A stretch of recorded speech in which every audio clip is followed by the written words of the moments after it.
столице республики 20 часов. Добрый вечер. Сегодня среда, и традиционно в эфире любимого радио после Нового года мы вновь возобновляем замечательную программу, которая называется «Форма свободная». Программу, которую ведут традиционно два замечательных человека. Один из них это я, второй это генеральный директор телеканала ITV Айгуль Мирзаянова, и третий замечательный человек это наш гость. Секунду. Я просто говорю, что это замечательный человек. Все. Да, конечно, такие замечательные люди здесь находятся. Я хочу представить, естественно, Махмуда Аракаева, музыкального редактора программы, музыкального редактора БИМ Радио. А в программе «Форма свободная» он ведущий, волшебный, просто фантастический. И Angry Birds рулит. Феерический ведущий, надо сказать. И вы можете сейчас нас слышать и в 20:00 в пятницу видеть видеоверсию того, что происходит здесь, и воочию познакомиться с нашим гостем. Сейчас вы будете слышать его голос бархатистый, обволакивающий. Не случайно люди этого города хотят отдавать ему свои, что вы думали, деньги, дорогие друзья. Итак, у нас в студии действующий чемпион Татарстана по гольфу, горнолыжник, страстный любитель аргентинского танго, секс-символ российского туризма, человек и бренд, бизнесмен Сергей Пасечник. Здравствуйте.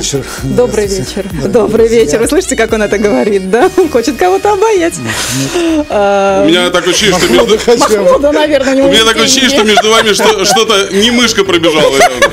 Ой, не мышка, мы тебе даже сегодня расскажем, кто там бегал между нами. Это правда, что...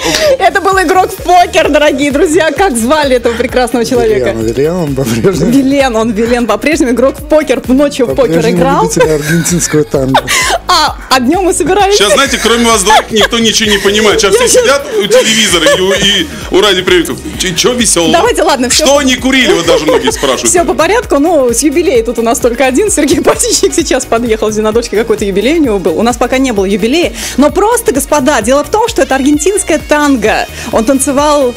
Как вы думаете, с кем из нас двоих вообще это было? Ну, явно не со мной. Хотя я играл лет 10 назад в мюзикле, и Сергей, по-моему, видел. В мюзикле играл. Он видел. Я одну из главных ролей, и танцевал там танго с 4 девушками, 4 партнера. Слушай, ты переплюнул, да? Он переплюнул нас. Потому что мы танцевали 2 мужчин и 1 женщина. Женщина я, соответственно. С партнерами всегда напряженка в танго, так что... Ну, понятно. 2 мужчин и 1 женщина. Как это в интернете называется? МЖМ. Это называется танго втроем. МЖМ. Не знаю, что там еще. Было 2. Ну все, секундочку, да? Давайте сначала о достижениях. Давайте прилично начнем все-таки эту программу. Итак, достижения Сергея Пасечника. Поправляйте, если что. 99-й год. По версии Академии путешествий, самый галантный босс в сфере туризма. 2001-й. Туристическая компания Сергея становится лауреатом премии «100 лучших товаров России». 2004-й. По версии журнала «Турбизнес», Сергей назван секс-символом российского туризма. Не случайно. Вот откуда мы взяли это определение. 2005 год. Победитель конкурса «Золотой Версаль» в номинации «Самое узнаваемое лицо Казани», дорогие друзья. Тут бы я, конечно, поспорила. Это да, я вот сейчас на тебя посмотрел. Ну ладно. 2006-й. Серебро по скоростному спуску. Это горные лыжи. Так, секундочку, скоростной спуск. Это лыжи. Это лыжи. Да, это лыжи и любители. Это лыжи, я свое подумал. Швейцария, там происходило дело в Сан-Морице. И 2010 год. По версии Министерства молодежи, спорта и туризма, персона года. Никто не сомневается. 2012 год. Чемпион Татарстана по гольфу. Наконец, 2012 год, опять же, серебро в Кубке президента Татарстана по гольфу. И он же многолетний президент Федерации горнолыжного спорта Татарстана и лауреат, секундочку, дорогие друзья, международных конкурсов бардовской песни. Бардовская песня здесь как-то особнячком, мы потом тоже об этом поговорим. Когда все успеваете? Я, в общем, в шоке, и остается только фонтан ныряет, аплодировать, тем не менее. Да, хоть это не Олимпиада, но тем не менее. Половина номинаций это все такие приятно шуточные, но слово из песни не выбросишь, было. Было дело, да. Я думаю, что есть отличная возможность сейчас задать вопросы Сергею Пасечнику. Я напомню, мы сейчас работаем в прямом эфире. Если вы смотрите нас, то мы уже, извините, в записи. Итак, какой номер телефона? У нас, я все время не помню Номер вообще телефона никогда. у нас Я смотрю на Махмуда в этот момент. 292-102-8. 102.8, да. И А вот я всегда на тебя сейчас буду смотреть, как на новые ворота, когда Совершенно ты верно. объявляешь про какой-то аккаунт, который вызван. Соцсети, Чего да. он, куда вызван. Значит, наш аккаунт в Твиттере имеется, ITV16 Спорт. Уже нам звонят, я вижу, дорогие друзья. Пожалуйста, активизируйтесь. Сергею Мелидовичу некогда даже слов вставить, но тем не менее он ответит на ваши вопросы. Главное, что мобильному не нужно. Мобильный ваш, ну не знаю. Записывайте 8 987 2. После таких заявок на аргентинское танго, я думаю, что мобильный будет пользоваться спросом. Итак, дорогие друзья, наш главный вопрос: как спорт и наше влечение помогают строить бизнес? Поэтому оставляйте свои вопросы в соцсетях. Но давайте начнем со спорта. Сергей Мелидович все-таки у нас спортивный телеканал, и БИМ-радио поддерживает спорт. Мы безусловно, всегда, да, за спорт. Я хочу спросить... За танго. За танго, Вдвоем. за спорт в том числе. Вообще, а втроем, вот знаешь, как это оригинально? Танго втроем, это вот здорово. это просто невозможно было. Я потом расскажу о своем шокирующем опыте. У меня тоже был опыт танго втроем. Как у всех нормальных мужиков, я считаю, что танго втроем должен быть в жизни каждого. Я не о том, слушай. А я про танго. Так, ладно, давайте к спорту. Интересная передача. Мне кажется, В гостях у танго попал. втроем. Давайте переименуем программу. В гостях у танго втроем. Нас же вот трое сейчас, и нас, в принципе, всегда Так. трое. Танго втроем. все-таки здесь музыкальная передача должна уже фоном идти. Танго втроем, Сергей, да. в нашей программе бывает иногда, что двое мужчин и одна женщина, а бывает, что две девушки. Да какая же это проблема? О, Послушай, это Махмуд. чудесно. Просто когда две девушки в программе, это супер просто. Так, ладно, вернемся к спорту, дорогие друзья, к спорту. Хотя у нас, конечно, 16+, тем не менее, да? Вы перестали быть президентом Федерации горнолыжного 8 спорта лет, Татарстана. 8 Дорогие лет. друзья, это сенсация, потому что сколько, 8 лет, да, возглавляли? 8 лет. Что же произошло? В прошлом году вас переизбрали. Да ничего особенного. Отстранили от Надоело, Федерации да? горнолыжного спорта. Нет, Пришли просто, молодые, более вы скоростные знаете, на спуске? Наверное, причиной было и то, что наконец-то этому спорту выделили денег. Вот я А вы где-то мимо что-то? Тут же появились родственники, это хотите сказать, да? Ну, видимо, я с большим удовольствием весь этот общественный груз переложил на плечи приятной девушки. Девушка возглавила? Девушка возглавила, да, вы знаете, девушка. Теперь я понимаю, почему вы уступили. Да, тут. Мужчине-то вряд ли, наверное. Но могу сказать, что все многочисленные соревнования, которые проходили за это время, а их больше 25, все они проходили на наши средства, на средства спонсоров, поэтому были и свои чемпионы, и не только в Казани, но и в республике. Поэтому здесь мне есть чем отчитаться, гордиться. А стоит вообще развивать вот горные лыжи? У нас равнинная республика такая. То есть это же все равно для нормальных занятий надо вывозить. Смысл? Может быть, мы и беговые лыжи будем развивать? Можно развивать, обязательно нужно даже развивать. У нас были свои чемпионы Европы. Да, и тренера хорошие Кстати, были. о спорте, вот там Кудыгена, моя мама, например, была чемпионкой России. У нее Кубок России стоит, серебряный дома. По какому виду спорта? По лыжам беговым. Ничего себе, как в точку, да, Махмуд, ты попал? У меня мама Чувствуешь тоже, всё-таки? кстати, Да? была спортсменкой, тоже по лыжам, тоже по беговым. Но я не в нее, я не люблю лыжи.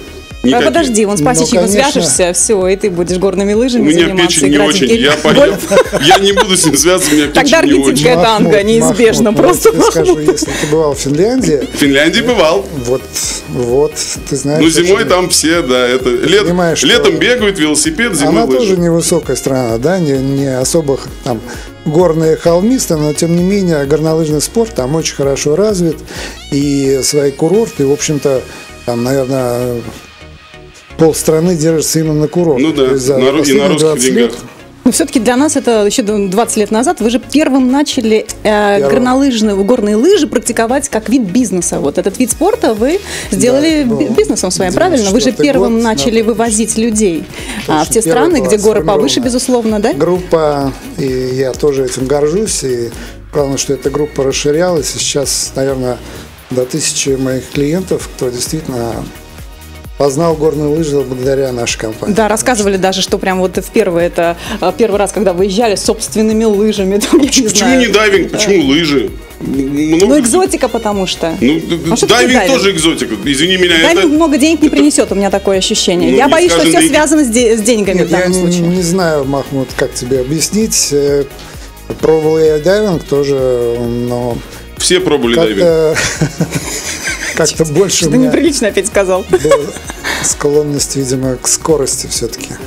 Это сейчас уже То есть- пришло время, когда я к созерцанию ближе, понимаешь? Кто сейчас возглавил Федерацию горнолыжного спорта? Ты лучше позвонить по телефону.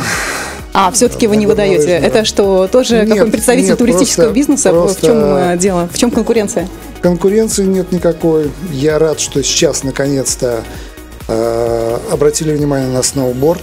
Если говорить о каких-то спортивных перспективах нашей республики, то здесь как раз не горные лыжи, а сноуборд, за что я всегда боролся, ратовал и способствовал. И когда вот сейчас в России начали появляться чемпионки мира по сноуборду, да, в разных дисциплинах, То есть вы и тут тогда можете. обратили внимание. Сноубордом тоже занимаетесь? Я тоже стоял, я даже сломал когда-то палец на сноуборде. И надо вот это вам. Вспоминается вот этот анекдот, когда парень-то падает, все ломает, и такой, все равно лучше, чем в офисе. Вот. Это же, офисе сидеть. это же реально очень страшный вид спорта. У меня очень много знакомых катается, и все обязательно переломаны. Все переломаны. Травмоопасный, он более Ну травмоопасный. смысл, чем- зачем? Вы серьезный человек, у вас серьезный бизнес, он вокруг вас, он вот без вас, он же посыпется, ведь, честно Если говоря. говорить о горных лыжах. Не страшно? Вот так вот раз и Ну, все. процентов 20 людей действительно те, кому страшно. У кого есть деньги, у кого есть возможность выехать, подняться на гору, а потом они смотрят вниз и говорят, нет, это не мое. Во, Я совершенно лучше- Нет, точно. ну, тут надо Но что дело сказать. в том, что Да. вот сам горнолыжный вид и спорта, и отдыха вокруг гор, да, он вполне допускает там 30% людей, которые получают удовольствие от того, что просто дышат воздухом чистым, от того, что просто они гуляют на обычных лыжах, там, на пешеходной прогулке. Глинтвейн, совершая. опять-таки. Ну, Глинтвейн – это такое самое примитивное. У каждого свое. У каждого свое. Мы сейчас просто, чтобы все поняли, Да, это все всё- были всё как бы- знакомое, да. все были в Казани и думают, да что там страшного. Просто нужно понять, что нормальная трасса, нормальный спуск, это ты когда на подъемнике ты добираешься наверх полчаса. Вот представьте теперь вот эти 3 километра, которые надо проехать, это спускаешься только минут 10. Это реально очень страшно. 10, вот я вам расскажу. Я был на пример. такой горе на одной. Однажды мы уже, когда занимался там, лет горными лыжами, 15 да? И у меня подряд, есть когда мы ездили, уже у нас группа была таких профессионалов, она даже так специально называется, Competition, выделенная группа, и нас тренер повел под желтые флажки, что называется, за территорию, где можно кататься. И вывел нас на трассу, где ставятся рекорды по скоростному спуску. А чё Причем такой прямой спуск. Представляешь, Махмуд? Ну да, Что ну такое? страшно, То это есть вообще на страшно. прямых надо ехать. Так вот, мы спускались там 12 минут с этой горы. И подошли, потом он подвел нас к щиту, где указаны, знаете, мировые рекорды. Вот мировой рекорд 37 секунд. А чё? 37 Вы секунд. спускались 12. Мы спускались 12 минут. 37 секунд. 12 минут жизни. Ну, На самом наверное, деле, это стоило того, это да? очень страшный вид спорта. Я тоже самое немного считаю. катался в свое время. А я потом никогда не понял, каталась. Не и- мое.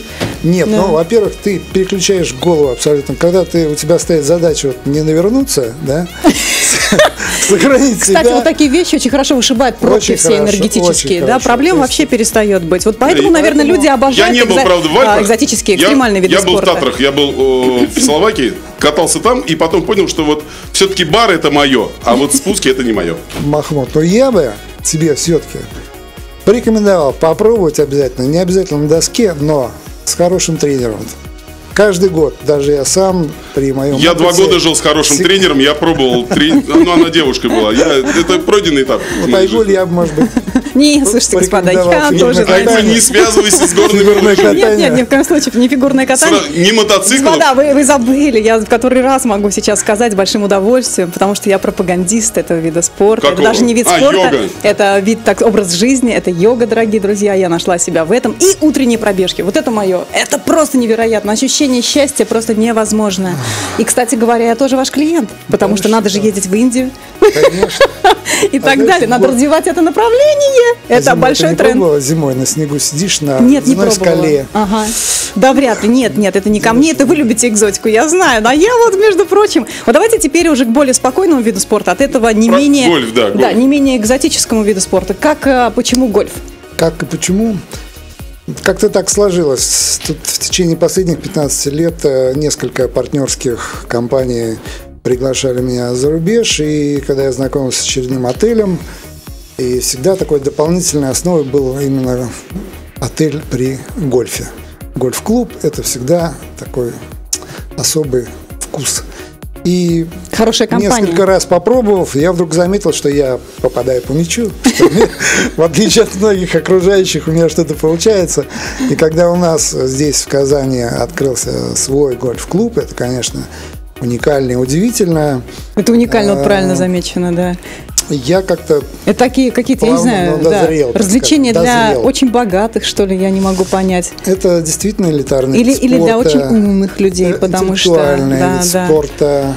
Это спорт, который так же, как йога, наверное, сродни с йогой, потому что ты можешь концентрироваться, можешь не зависеть от других, то есть важно очень сконцентрироваться.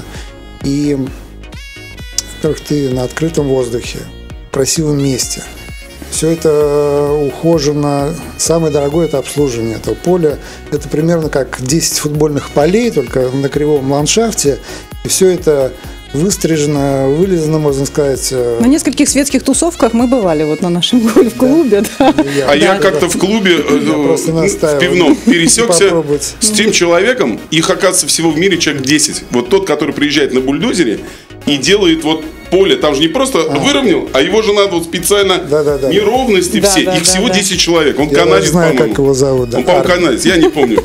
Очень веселый мужик, такой пьющий. Что специально приглашает человека из Канады, Я очень удивился, что это действительно нужно. А потом я представил, действительно поле вот такое вот все. И нужно где-то вот грунт снять, где-то поднять. Ты хочешь, наверное, задать вопрос, зачем все это? Сколько, на самом деле, людей у меня даже есть ответ, зачем все это. У богатых свои причуды. Ну, сколько их? Ну, на самом деле. Волейбол. Ну, это же, ребят, не бизнес, это однозначно, да. А гольф – это не бизнес вообще никак. Ну, да, не бизнес. Гольф-отель. Если только какой-то опосредованный. Попробуй найди. Я о нашем, я сейчас говорю о нашем. На самом деле, на Западе, безусловно. Для нашего, ну, я знаю, почему люди играют. А почему? Расскажите. А ты знаешь, кто главный гольфист Республики Татарстан?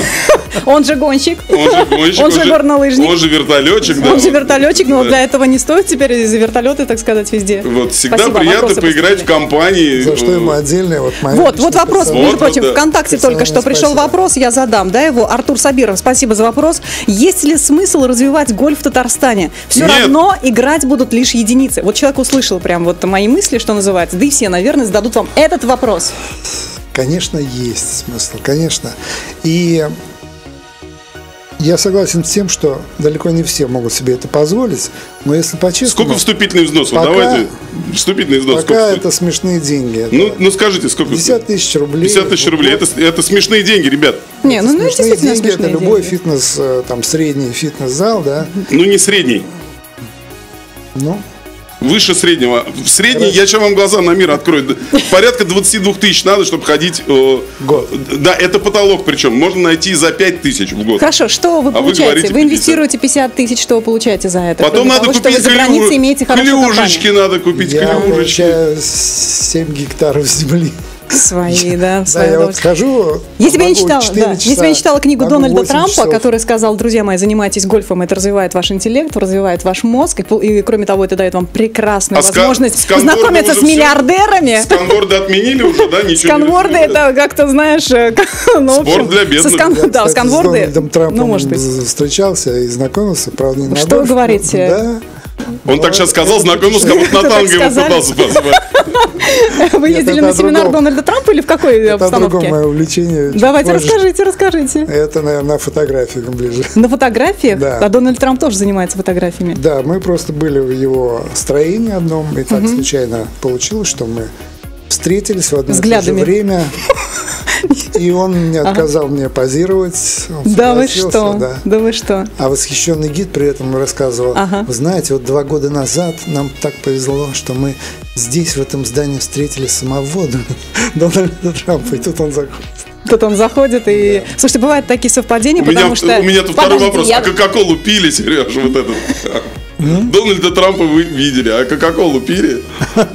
Не, ну, кстати говоря, это шокирует действительно, потому что, когда мы тоже пошли, когда Арнольд Шварценеггер был губернатором Калифорнии, мы зашли как раз в его резиденцию, и нам говорят, иногда здесь проходит сам Арнольд Шварценеггер. И в этот момент нам говорят: так, господа, стойте там, где стояли. И мимо нас прошел Арнольд Шварценеггер. У наших был шок, у всех был шок. Мы прям стали вот так, мы, к сожалению, не могли кинуться фотографировать. А я стою давеча на И он светофоре на действительно невысокого роста, И мимо проезжает машина, а в ней сидит за рулем президент Республики Татарстан. За рулем прям сидит? За рулем сам. Один раз он мне попался. Без охраны. Попался навстречу. Я ехала ему навстречу. Я, по-моему, по встречке ехала в этот момент. Да простит меня ГИБДД Татарстана. Да Смотрю, что-то простите, знакомое ЮНЕСКО, вообще. А он сам был за рулем и тоже смотрел на меня вот так. Дескать, кто посмел? Было дело. Господа, ну гольф элитный вид спорта. Ну, сколько человек-то играет в него? Ну, раскройте тайну. Человек 15. Вот кроме того, что... Играют по-настоящему, ну, человек 25 играют. 25 человек. Членов клуба порядка Действительно 50. богатых, или это миф на самом деле о том, что... Очень приличные люди.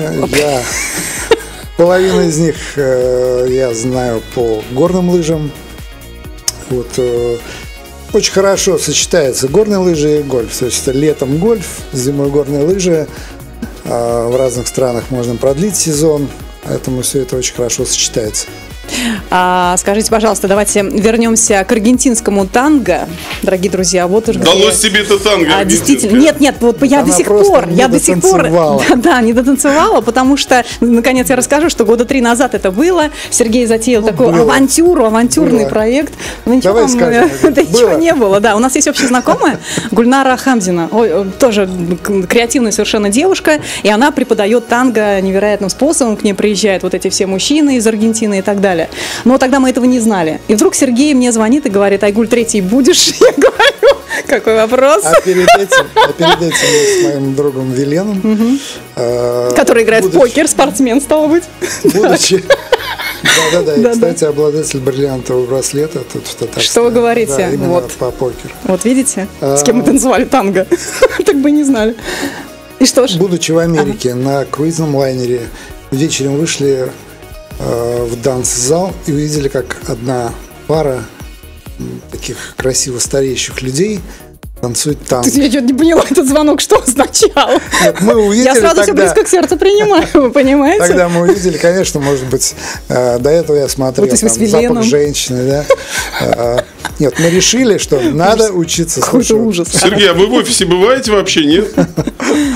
То же самое меня спросил. То у Трампа он, то у Трампа, то он на лайне. Вы в офис-то ходите, люди вообще, вот, которые у вас работают, они знают, как вы выглядите? Или они по журналам так все? Вот это наш шеф вот это вот. Вот это наш шеф, он сейчас на пати, да, кто-то сказал. Нет пасечника, нет пати. Вот примерно так же. Меня спросил Рустам Ильич, этим летом. Ты на работе бываешь? Ты на работе бываешь или нет? Да. Да, но вот это танго, оно почему ничем не закончилось у нас? Я имею в виду, почему проект не состоялся. Ребят, я можно скажу, да? Я просто сбежала, это так тяжело. Вот мы, между прочим, смеемся. Мне нравится, Айгуль сейчас сама спрашивает, сама отвечает, нормально. Мне так нравится. Меня вдохновляют мужчины, которые присутствуют сегодня. Не дают женщине наконец-то высказаться. Танго, да, у меня сразу осанка сразу. Это невероятно тяжело. Уж насколько я была в тот момент спортсменка, фитнес и все такое, такие мышцы начинают работать. Это что-то невозможное. Поэтому я большим уважением прониклась. Ни за что продолжать я не буду вообще. И потом, вы знаете, все-таки танцевать с двумя мужчинами это тяжелее, чем... Ну хорошо, давай по очереди. Нет, зачем это все надо было вам? Зачем? Сергей. Понять, что я могу. Танго-то зачем? Ну хорошо, стареющая пара танцевала на лайнере. Да, возникла страшная картина. Айгуль, это лучше, чем в офисе, понимаешь? Делай все, что угодно, только не в офисе. Давайте прервемся на рекламу и продолжим.